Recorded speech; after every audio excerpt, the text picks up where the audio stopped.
So when I think about doing a video like this, I think about maybe naming like 10 games and like doing the countdown thing and, getting to number 1. But the problem is that I don't even know if I even played 10 games last year because I was just so crazy busy at my job, and I moved last year, and just a lot of things happened that took me out of the game, and I wasn't able to experience as many games as I would have liked to.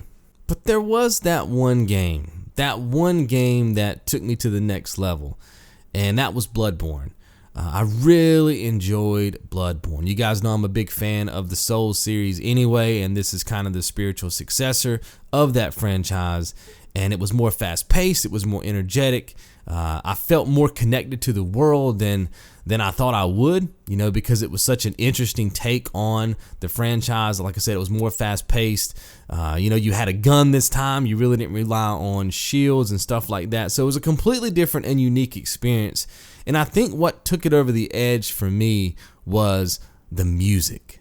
Now, before I get into the music, I wanted to just give a shout out to L1 Gaming. He actually sent me a digital copy of the soundtrack. I think he got a free copy of it for getting a limited edition or collector's edition or something like that, and sent it over to me. I didn't ask him for it. He just sent it to me. I was like, dude, I appreciate it. And I listened to it probably for the first 2 weeks, at least every day. And I would, listen to it while I was working on graphics or something like that. I even took it to the gym when I worked out. There's nothing like working out at the gym with Bloodborne playing in the background. That's a unique experience. But I just want to say thank you for him for, sharing that digital copy with me. Much appreciated.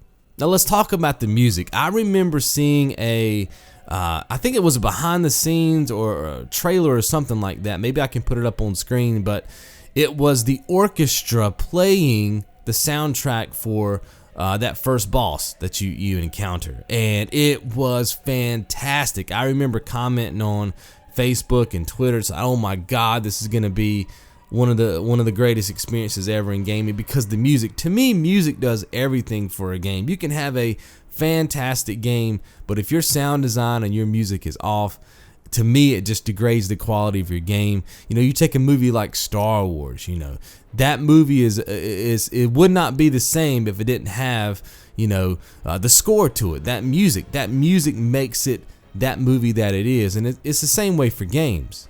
So I like hearing that orchestrated score, you know what I'm saying, along with the the amazing singers that were in the soundtrack, singing all the choruses and stuff like that. It's phenomenal to me how games have progressed in sound design, because when I was a kid, it was just a bunch of that was all you got with music. They were just doing the best they could, and now we get full orchestrated scores, right, for games. And to me, when I hear an orchestrated score in a game, it just puts it automatically on another level, immediately. And I love that. Now, to kind of complement the music, you got to have a good sound design. And I remember when I was fighting the cleric beast, the first boss you come to in the game, if you go a certain direction, every time you would hit it, it would kind of make this weird sounding scream. And like a lot of the bosses did that, you really felt like you were hurting these enemies. And a lot of games don't do that. You just go up there and get some shots, but you hear the music, but you don't really know that you're hurting the enemy other than seeing HP drain or something like that. But you could actually hear it, and they would just scream randomly sometimes for no reason too, which added a bit of eeriness to the game, that was already there obviously, but it just took it to the next level. And when you factor all that in with the environment, the setting, your character, the blood everywhere, the blood that would just stain your clothes and stuff, it was just a great experience all around for me.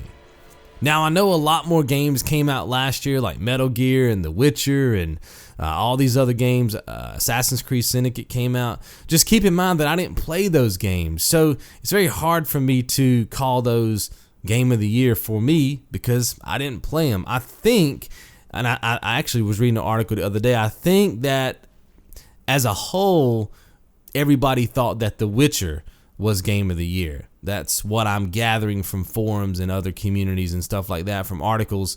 I can't say that, like I said, because I didn't play it, but I feel like the scope of the gaming community is saying that was Game of the Year, which I respect that. I think if I would have played that game, it could have easily been a contender for me too.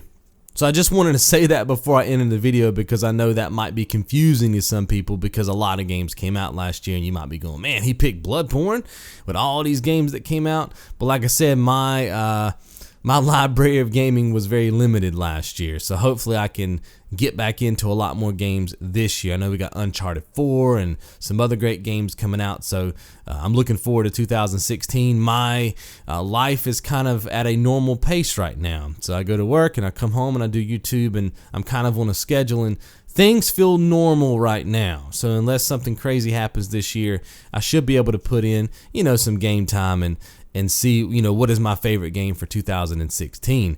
But for 2015, it was Bloodborne. Let me know what you guys' game of the year was in the comments below, and I'll see you guys on the next dose.